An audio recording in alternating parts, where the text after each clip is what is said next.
Hello, good morning students. Today in 11th class physics we are continuing our discussion on elasticity. Elasticity में बच्चों अभी last classes में we have discussed in detail about the property of elasticity. Then we have discussed about what restoring forces. Elasticity की property जो है materials में उसका basic cause क्या है? Intermolecular forces है ना. हम लोगों ने ये देख लिया था कि किसी भी material में या किसी भी solid में atoms or molecules are bound by intermolecular or interatomic forces.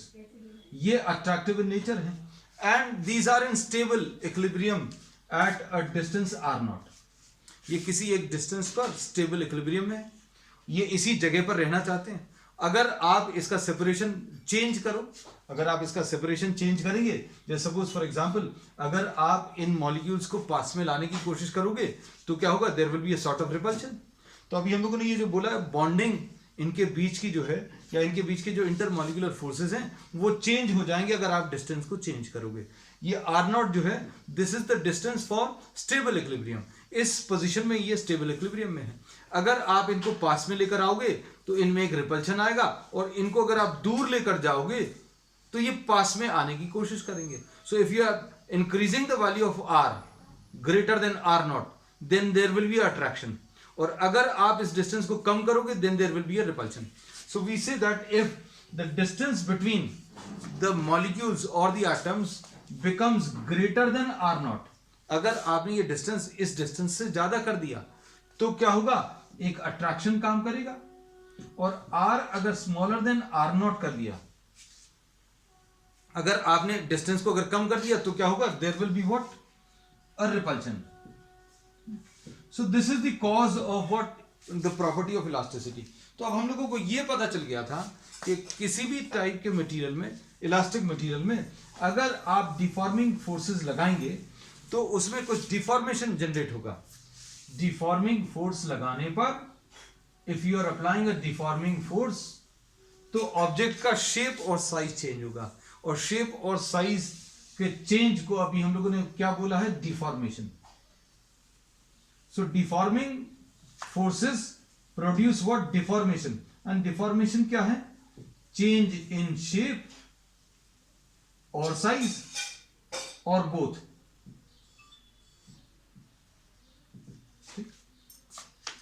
अब ये जो डिफॉर्मेशन आएगा that will depend on the amount of deformation which is produce will depend on the material.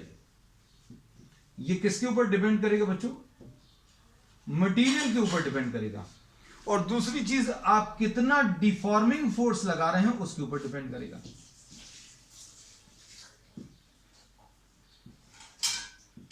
तो दो फैक्टर्स हैं जिनके ऊपर ये the amount of deformation depend करता है. और डिफॉर्मिंग फोर्स अप्लाई करने पर एक रिस्टोरिंग फोर्स जनरेट होता है जिसका मैकेनिज्म बहुत डिटेल में अभी हमने पिछली क्लास में डिस्कस किया था कि अगर आप किसी ऑब्जेक्ट को स्ट्रेच करोगे तो क्या होगा? उसके अंदर एक रिस्टोरिंग फोर्स आएगा. और अगर हम लोग ये एक्सटर्नल फोर्स रिमूव कर दें तो इंटरनल रिस्टोरिंग फोर्स के कारण ये ऑब्जेक्ट वापस अपना ओरिजिनल शेप और साइज लेता है ना. तो डिफॉर्मिंग फोर्स जो है हम लोगों ने पहले भी बताया है, डिफॉर्मिंग फोर्स एक एक्सटर्नल फोर्स है जो अभी हम लोग लगाते हैं, और रिस्टोरिंग फोर्स बच्चों ये इंटरनल फोर्स है. तो deforming force is the external force and the internal restoring force is the restoring force. अब इक्विलिब्रियम कंडीशन के लिए external deforming force is equal to the internal restoring force. ये अभी हम लोगों ने इतना पढ़ लिया. अब इसके बाद अभी हम लोग जो ले रहे हैं वो है क्या? Stress.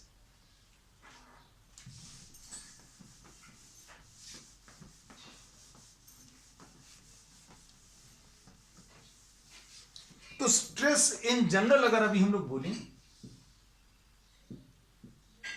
It is the restoring force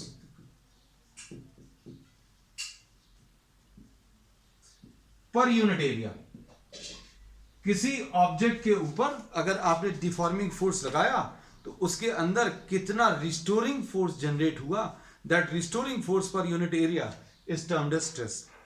अब depending on the type of deforming force which you are applying, will be having 3 different types of stresses, है ना, 3 डिफरेंट टाइप के स्ट्रेसेस लेंगे. तो स्ट्रेस पहले अभी हम लोग बता दें, ये क्या है, restoring force per unit area, and this is internal restoring force. F internal लिख दे रहे हैं बच्चों इसको, रिस्टोरिंग फोर्स को, पर unit area. And for the equilibrium condition it is found that this F internal is equal to F external. तो applied force upon area भी ले सकते हैं. अब इसमें एरिया कौन सा लेना है, ये चीज अब हम लोग इसमें डिटेल में डिस्कस करेंगे, क्योंकि अलग अलग केसेस में बच्चों एरिया जो है अलग अलग तरीके से लेना है. अब सबसे पहला अभी हम लोग ले रहे हैं बच्चों टेंसाइल स्ट्रेस. Tensile stress. अब टेंसाइल स्ट्रेस में suppose you are having a cylindrical rod, एक रॉड ले ले और इसमें ऐसे कुछ फोर्सेस अप्लाई करें. अगर आप इसको स्ट्रेच करने की कोशिश करें, इमेजिन अगर करना है, then you can replace this rod by spring. अगर आप इसमें मोड ऑफ एक्शन अगर आप इमेजिन नहीं कर पा रहे हो, तो just try to imagine a spring. अगर किसी रॉड को ऐसे स्ट्रेच करें या वायर को स्ट्रेच करें, तो क्या होगा, उसकी लेंथ इंक्रीज होगी और इसमें जो रिस्टोरिंग फोर्स जनरेट होगा पर unit area, that will be termed as what, the tensile stress. अब इसमें कुछ बुक्स में बच्चों आपको डायग्राम ऐसा कुछ मिलेगा कि आपने ऐसा कुछ स्ट्रेच किया, किसी बुक में बच्चों ऐसा कुछ हो सकता है. इसमें कंफ्यूज मत होना, दोनों इक्विवेलेंट है. आप रॉड को किसी एक जगह पर फिक्स करके केवल एक ही फोर्स लगा रहे हैं. तो कुछ बच्चों को ये कंफ्यूजन हो जाता है कि भाई ये 2 फोर्सेस हैं, यहां पर एक ही फोर्स लगाया है. तो ये दोनों डायग्राम्स बच्चों एकदम इक्विवेलेंट है, इनमें कोई डिफरेंस नहीं है. ये जो सपोर्ट जहां पर अभी हम लोगों ने इस रॉड को फिक्स कर दिया है, ये भी क्या कर रहा है, ये इसको ऊपर की तरफ रोक कर रखे. If you try to draw the free body diagram, तो अभी हम लोग बोलेंगे आप इस सपोर्ट को हटा दो. भाई ये सपोर्ट क्या कर रहा है, ये सपोर्ट इसको ऊपर की तरफ पुल करके रखे. सपोर्ट जो है इसको ऊपर की तरफ खींच के रखे. जैसे सपोज अगर अभी हमने इसको फिक्स नहीं किया और ऐसा कुछ फोर्स लगाएंगे, तो ऐसा कुछ फोर्स अगर लगाएंगे तो ये नीचे की तरफ चला जाएगा, या फिर सिर्फ ऊपर वाला फोर्स लगाएंगे तो ये ऊपर की तरफ चला जाएगा. हमने क्या बोला, आप ऐसा फोर्स लगा रहे हो और ऐसा फोर्स लगा रहे हो, you are applying forces in both direction. तो ये बोथ डायरेक्शन के फोर्सेस हैं. या फिर आपने इधर पर फिक्स करके ये फोर्स अप्लाई किया डाउनवर्ड डायरेक्शन में, या फिर इसमें ऐसा भी कर सकते हैं कि आप इसको नीचे की तरफ फिक्स करके आप ऊपर की तरफ फोर्स अप्लाई करें. तो ये तीनों डायग्राम्स बच्चों परफेक्टली सिमिलर है, तो इसमें कोई कंफ्यूजन नहीं होना चाहिए. तो अगर किसी वायर को, किसी रॉड को या किसी सिलेंडर को स्ट्रेच किया, इफ अ वायर और a rod is stretched by 2 equal and opposite forces,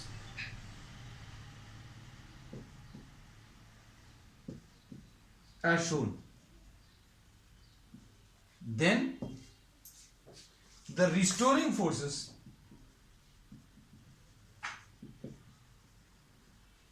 per unit area is called tensile stress. इसको बच्चों अभी हम लोग क्या बोलेंगे, टेंसाइल स्ट्रेस बोलेंगे. ठीक है. अब इसकी वजह से क्या होगा, इसकी लेंथ थोड़ी सी इंक्रीज हो जाएगी. सपोज इसकी लेंथ अगर ओरिजिनल L है,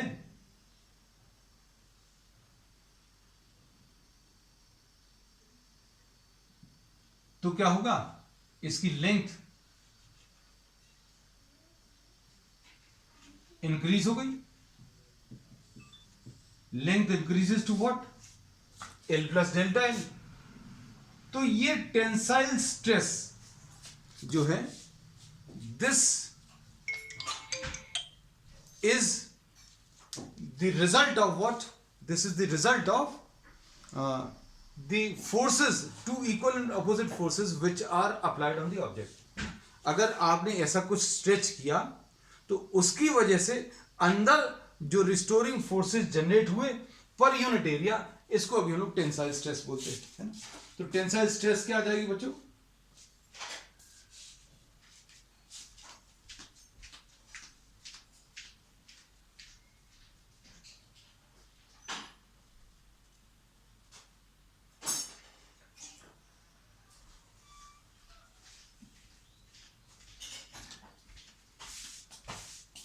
टेंसाइल स्ट्रेस क्या बन जाएगी? This will be restoring force per unit area.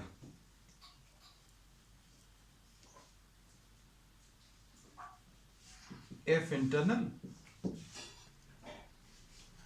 इसको अलग लिख दे रहा है, the tensile stress will be equal to F internal divided by area. ठीक, चलो अब नेक्स्ट इसके बाद, अब इसी रॉड को या इसी सिलेंडर को या स्प्रिंग को अगर अभी हम लोग कॉम्प्रेस कर दें बच्चों,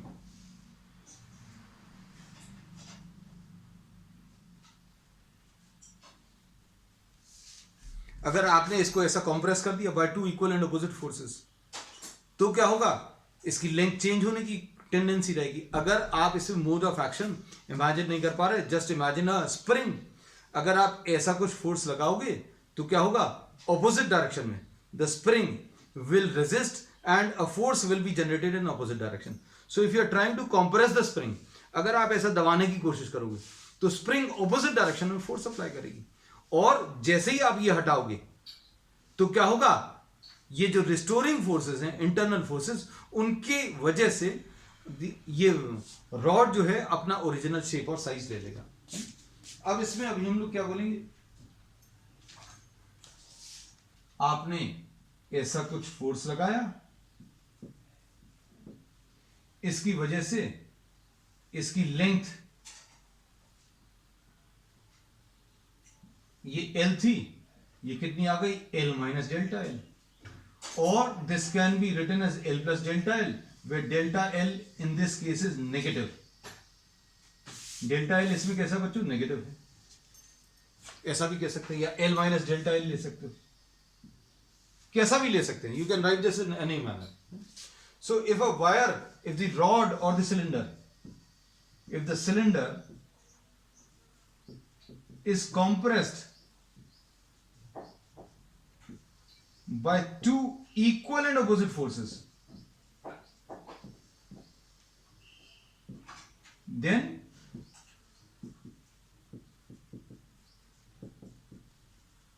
the restoring force per unit area in this case is called the compressive stress. और compressive stress क्या आ जाएगी बच्चों? ये जो अंदर फोर्सेस जनरेट हुए हैं,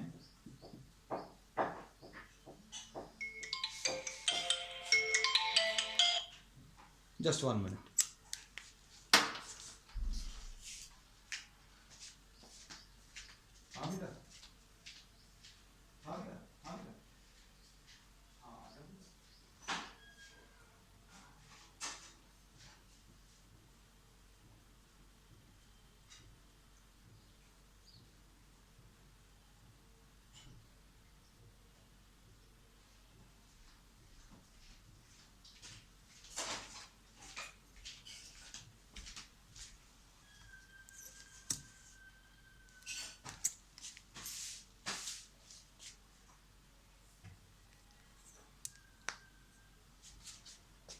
तो इसमें अभी हम लोगों ने क्या बोला?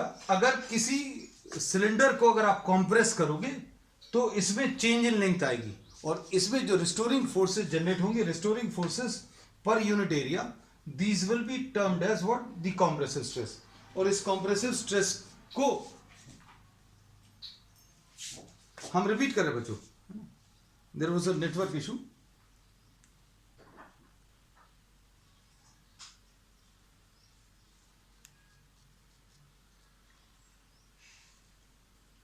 just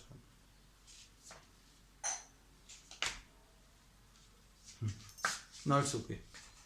अब इसमें अभी हम लोग ये बोलते हैं, अगर आप किसी सिलेंडर को कंप्रेस करोगे या स्प्रिंग को कंप्रेस करोगे तो restoring force per unit area, इसको अभी हम लोग कंप्रेसिव स्ट्रेस बोलेंगे। तो इसको अभी हम लोग ने F internal divided by area बोला। तो ये बच्चों क्या आ गया, F internal. Internal forces opposite direction में जनरेट होंगे। अगर हम लोगों ने ऐसा कुछ प्रेस किया तो इंटरनल फोर्सेस देखो बच्चों इसमें ऑपोजिट डायरेक्शन में, ये एफ एक्सटर्नल है। और इनको अगर आपको लिखना है तो एफ एक्सटर्नल पर यूनिट एरिया भी लिख सकते हैं, क्योंकि अभी हम लोगों ने बताया इक्विलिब्रियम कंडीशन में इंटरनल फोर्सेस और एक्सटर्नल फोर्सेस दोनों इक्वल होते हैं। ठीक, अब नेक्स्ट इसके बाद इन दोनों को ही अभी हम लोग मिलाकर लॉन्गिट्यूडनल स्ट्रेस भी बोल सकते हैं। ठीक है,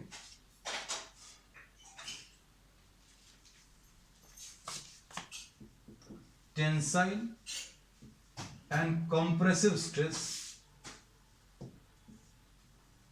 आर कॉल्ड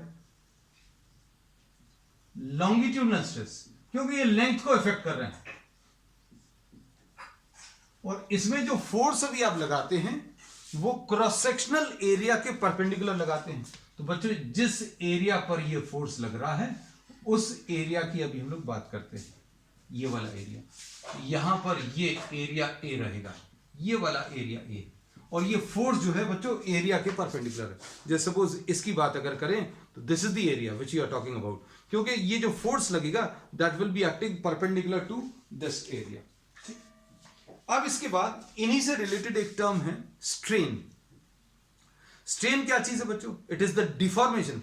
स्ट्रेन से अभी हम लोग मेजर करते हैं कि कितना डिफॉर्मेशन प्रोड्यूस हुआ, और इसको मेजर करने के लिए अभी हम लोग क्या डिफाइन करेंगे, ये बच्चों ड्रॉप कर दे रहे हैं अभी हम लोग।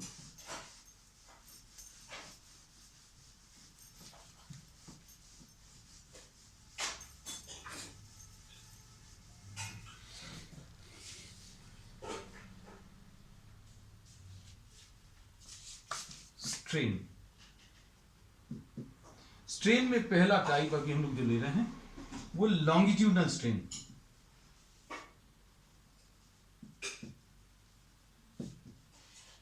It is defined as the change in length per unit original length.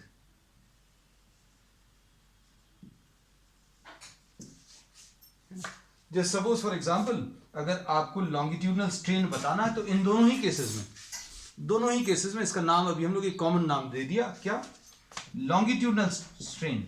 मतलब कितना चेंज आया लेंथ में, तो longitudinal strain will be equal to what, delta L divided by X, change in length upon what, the original length. ठीक, अब next इसके बाद बच्चों अभी हम लोग क्या ले रहे हैं, ये एक टाइप अभी हम लोग डिस्कस कर लिया जिसमें लेंथ को चेंज कर रहे थे। आपने क्या किया था, ऐसा कुछ पुल किया तो लेंथ बढ़ गई, ऐसा कुछ कंप्रेस किया तो लेंथ कम हो गई। दोनों ही केसेस में रिस्टोरिंग फोर्स अपॉन एरिया को अभी हम लोग ने स्ट्रेस बोला, और दोनों को अगर किसी एक नाम से बुलाना है तो अभी हम लोग इसको लॉन्गिट्यूडनल स्ट्रेस बोल सकते हैं। और लॉन्गिट्यूडनल स्ट्रेस में हम लोग क्या बोलते हैं, longitudinal stress is generated due to change in length. Length में चेंज हुआ इसलिए लॉन्गिट्यूडनल स्ट्रेस आया। अब इसके बाद आप जितना ज्यादा लेंथ को बढ़ाओगे उतना ज्यादा रिस्टोरिंग फोर्स जनरेट होगा, है ना। तो अभी हम लोग क्या बोलते हैं, इसमें क्या चीज अभी लगाने पर क्या चीज प्रोड्यूस होती है ये अब आपको क्लियर रहना चाहिए। स्ट्रेस लगाने पर स्ट्रेन नहीं जनरेट होती। हम लोग ये कहते हैं कि स्ट्रेन अगर आप लगा रहे हो, अगर आप लेंथ को चेंज करने की कोशिश कर रहे हो तो उसके अंदर रिस्टोरिंग फोर्सेस आएंगे। अगर आपने स्प्रिंग को नहीं खींचा, स्प्रिंग की नॉर्मल लेंथ है तो उसके अंदर कोई स्ट्रेस नहीं आएगी। आप लेंथ बढ़ाओगे तो उसके अंदर रिस्टोरिंग फोर्स आएगा, थोड़ा और बढ़ाओगे तो रिस्टोरिंग फोर्स इंक्रीज हो जाएगा। So it is not that you apply the stress then you get the strain, you apply what, you produce the strain. आप पहले स्ट्रेन जनरेट करते हो डिफॉर्मिंग फोर्स लगाकर, और उसकी वजह से स्ट्रेस आता है। अब इसके बाद नेक्स्ट बच्चों, अभी हम नेक्स्ट टाइप ऑफ स्ट्रेस जो ले रहे हैं, shearing stress.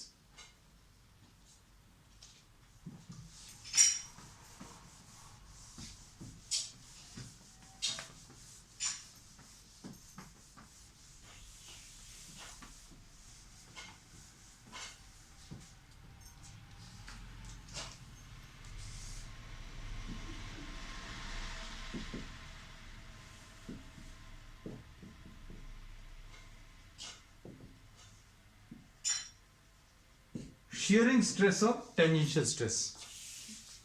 अब इसमें इसका एक बहुत सिंपल सा एग्जांपल बच्चों.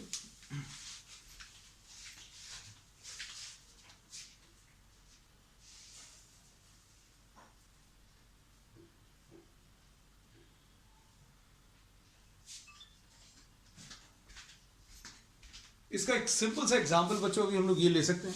जैसे suppose for example this is a book, और ये बुक में अगर हम ऐसा कुछ फोर्स अप्लाई करेंगे जैसा रॉड को कंप्रेस कर रहे हैं तो कुछ नहीं होगा. अगर आप ऐसा दोनों तरफ से पुल करने की कोशिश करेंगे तो कुछ नहीं होगा. आप इसमें अगर ऐसा कुछ फोर्स लगाओ, आप इसको फिक्स करके आप ऐसा कुछ फोर्स लगा रहे हो, या फिर इसमें टुवर्ड्स द राइट और नीचे टुवर्ड्स द लेफ्ट ऐसा फोर्स अप्लाई करो, तो क्या होगा, there will be a change in shape of the object. इसमें जो फोर्स अभी आप अप्लाई कर रहे हो ये अलोंग द सरफेस अप्लाई कर रहे हो, है ना. इसलिए इस स्ट्रेस का जो नाम आएगा वो टेंजेंशियल है. टेंजेंशियल मतलब टच करता हुआ. तो ये force perpendicular to the surface नहीं है. आप ऐसा फोर्स अप्लाई नहीं कर रहे, यू आर अप्लाइंग टेंजेंशियली. आपने टेंजेंशियली राइट की तरफ और टेंजेंशियली लेफ्ट की तरफ फोर्स अप्लाई किया. अब इसमें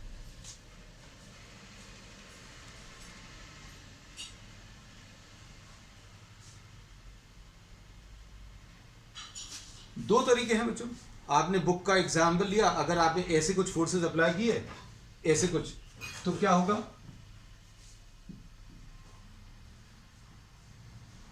इसका शेप चेंज हो जाएगा, साइज चेंज नहीं होगा.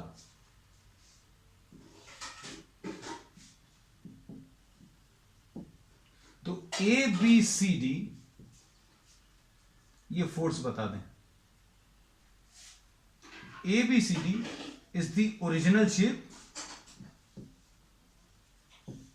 और A dash B dash C and D ये deformed shape है. And the force is applied, the deforming force is applied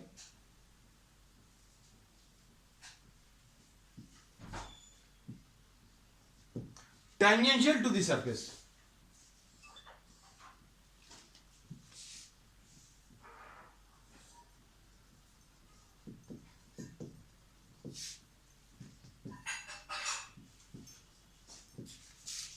इसलिए इसमें जो रिस्टोरिंग फोर्सेस जनरेट होंगे,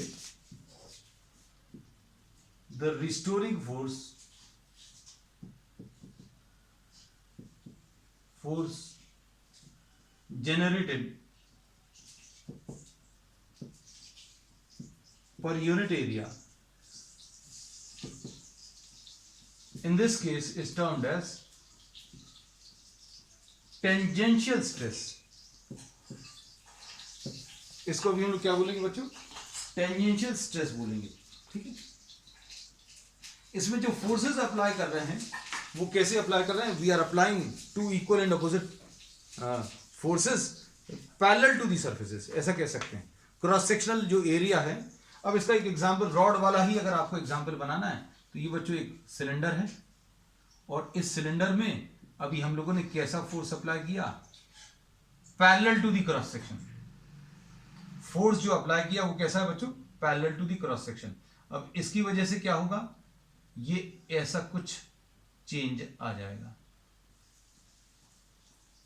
है ना. डायग्राम क्लियर है. This is the type of diagram which you get. And ये वाला एरिया ए है जो अभी हम लोग को कंसिडर करना है. इसका top area of the top surface on which the force is applied.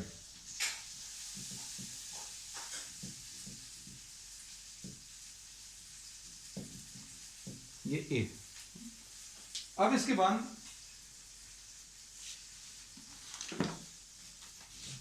Tangential stress will be the restoring force per unit area. और रिस्टोरिंग फोर्स को भी हम लोग इंटरनल फोर्स बोलते हैं। तो अगर हमने बुक को ऐसा कुछ फोर्स अप्लाई किए तो क्या होगा, क्या ये इसी डिफॉर्म शेप में रह जाएगी? जैसे ही अभी आप ये फोर्स हटाओगे, जैसे ये फोर्स हटाओगे तो क्या होगा, ये अपना ओरिजिनल शेप और साइज ले लेगी। क्यों? क्योंकि इसके अंदर रिस्टोरिंग फोर्सेस जनरेट हुए। तो इंटरनल फोर्स और the restoring force per unit area, और इसको अभी हम लोग इक्वल टू एक्सटर्नल फोर्स भी ले लेते हैं। क्यों? कि इक्विलिब्रियम कंडीशन में इंटरनल और एक्सटर्नल फोर्सेस बच्चों कैसे आते हैं? इक्वल आते हैं। अब इसमें स्ट्रेन कैसे मेजर करते हैं? How do we measure the strain? Strain कैसे मेजर करते हैं ये हम आपको दिखा दे रहे हैं। इसमें ये फिक्स लेयर है, नीचे वाली जो लेयर है बच्चों वो फिक्स है, ठीक है, और ऊपर वाली जो लेयर है वो सबसे ज्यादा मूव कर रही है। तो इनके बीच में ये जो सेपरेशन है, ये एडी है, ये वर्टिकल लाइन ये कितने एंगल से शिफ्ट हो गई, इसको अभी हम लोगों ने फाई मार्क किया।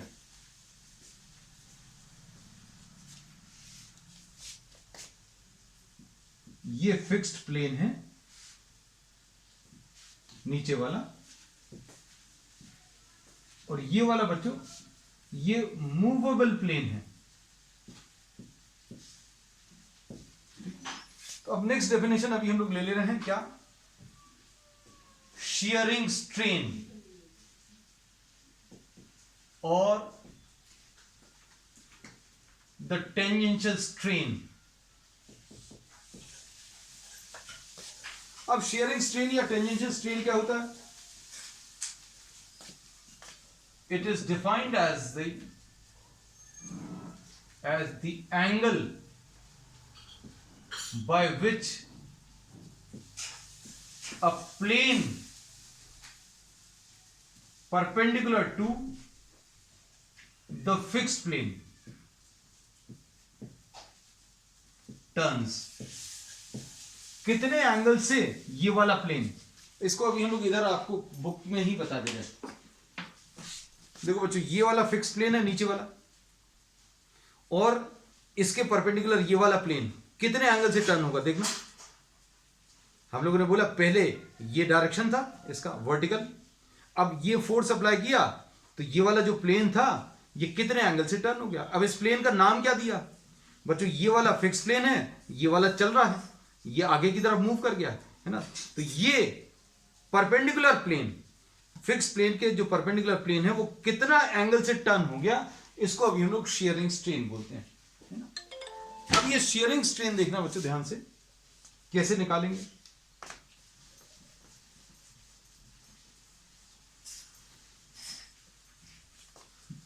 सपोज ये डेल्टा एक्स है, मतलब ये ए पॉइंट कितना खिसक गया, इसको अभी हम लोगों ने डेल्टा एक्स बोला,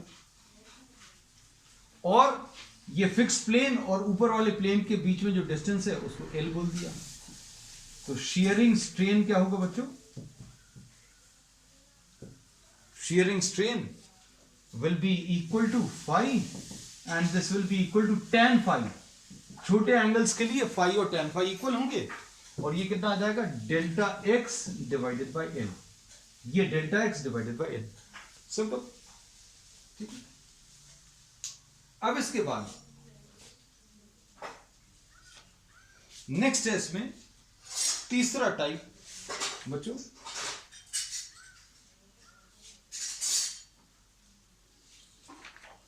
हाइड्रोलिक स्ट्रेस। तीसरा टाइप का चेंज देखो बच्चों,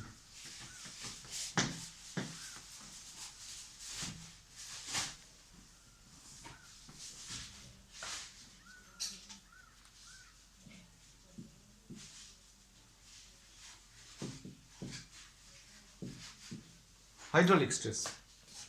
इसका एक बहुत सिंपल सा एग्जांपल है। अगर आप एक स्पॉन्ज बॉल ले लो, स्पॉन्ज बॉल छोटे साइज की लेना, बड़े साइज की नहीं, उसको अगर आप प्रेस करो तो what you are actually trying to do, you are applying forces in all possible directions uniformly, है ना, उतना यूनिफॉर्मली आप अप्लाई नहीं कर पाओगे।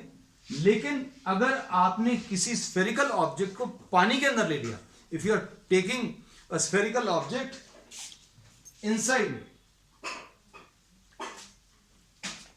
inside water or inside any fluid, then a uniform pressure or a uniform force will be exerted on the object from all possible directions, है ना। अभी हम लोगों ने बोला अगर ये पानी में रखा हुआ बच्चों तो क्या होगा, ये पानी इधर से भी इधर से भी इधर से भी सभी तरफ से इसको प्रेस करेगा, है ना, और इसके कारण इसमें एक चेंज आ जाएगा।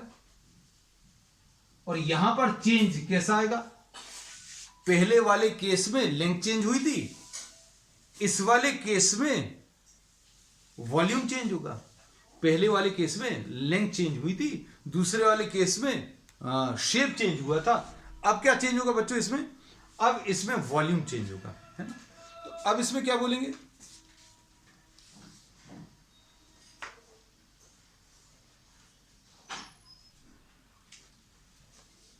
if a force is applied perpendicular to the surface, if a force is applied perpendicular to the surface at every point, then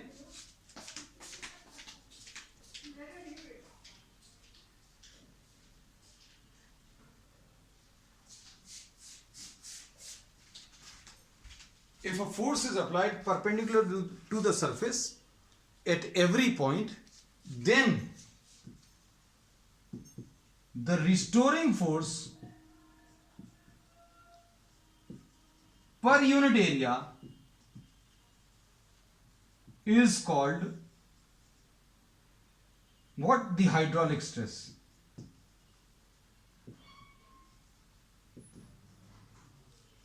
अब इसमें और बाकी सारी स्ट्रेसेस में डिफरेंस क्या है बच्चों, सोचकर देखना। जब ये रॉड ली थी तब आपने सिर्फ फोर्स इधर अप्लाई किया था और नीचे ऐसा कुछ। जब ये बुक का एग्जांपल लिया तो ऊपर वाले सरफेस पर और नीचे वाले सरफेस पर फोर्स अप्लाई किया था, बाकी जगह नहीं अप्लाई किया, है ना। हम लोगों ने बोला था सिर्फ ऊपर और नीचे फोर्स आ रहे थे दोनों केसेस में। पहले केस में परपेंडिकुलर टू द सरफेस आ रहा था, दूसरे में टेंजेंशियली आ रहा था। अब क्या हो रहा, चारों तरफ से एक जैसा फोर्स अप्लाई कर रहा है। और ये पॉसिबल कहां पर होगा, if a object is placed inside a fluid. एक एग्जांपल के लिए, इसमें जो रिस्टोरिंग फोर्स आएगा उसको अभी हम लोग हाइड्रोलिक स्ट्रेस बोलेंगे। और hydraulic stress will be equal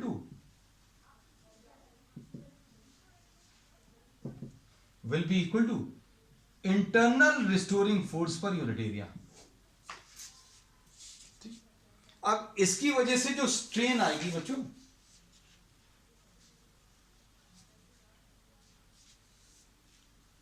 उसको अभी हम लोग वॉल्यूमेट्रिक स्ट्रेन बोलते हैं। और वॉल्यूमेट्रिक स्ट्रेन क्या हो जाएगा, चेंज इन वॉल्यूम